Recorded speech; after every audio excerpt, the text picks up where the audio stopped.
গাজীপুরের টঙ্গীতে অবৈধভাবে জাল টাকা তৈরির একটি কারখানায় অভিযান চালিয়ে ৩ জনকে আটক করেছে র্যাব-১।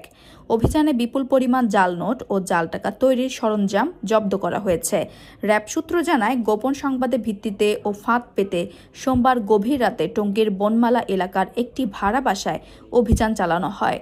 সেখানে দীর্ঘদিন ধরে জাল টাকা তৈরির কার্যক্রম চলছিল বলে প্রাথমিকভাবে জানা গেছে। অভিযানে আটক ব্যক্তিদের কাছ থেকে বিভিন্ন মূল্যমানের প্রায় ৫ লাখ টাকার বেশি জাল নোট উদ্ধার করা হয়। পাশাপাশি জব্দ করা হয়েছে বিশেষ ধরনের কাগজ, প্রিন্টার, স্ক্যানার, কালি ও একটি ল্যাপটপ। র্যাব-১ পোড়াবাড়ি ক্যাম্পের company commander lieutenant commander Mohammad Nafis Bin Jamal জানান, প্রাথমিক জিজ্ঞাসাবাদে আটকরা জাল নোট সরবরাহের সঙ্গে জড়িত থাকার কথা স্বীকার করেছে। এই চক্রের সঙ্গে আরও কেউ জড়িত রয়েছে কিনা তা খতিয়ে দেখা হচ্ছে। তিনি আরও বলেন, জাল টাকা প্রস্তুত ও সরবরাহকারী চক্রের বিরুদ্ধে র্যাবের এই ধরনের অভিযান অব্যাহত থাকবে। আটক ৩ জনের বিরুদ্ধে আইনগত ব্যবস্থা প্রক্রিয়াধীন রয়েছে বলে জানিয়েছে র্যাব। আমরা এসে তাদেরকে হাতে নাতে বিপুল পরিমাণে জাল টাকা, আমরা যেটা কাউন্ট করেছি এখন পর্যন্ত ৫,৪০,০০০ টাকা এবং কিছু ক্যাশ আছে উল্টাপাল্টা।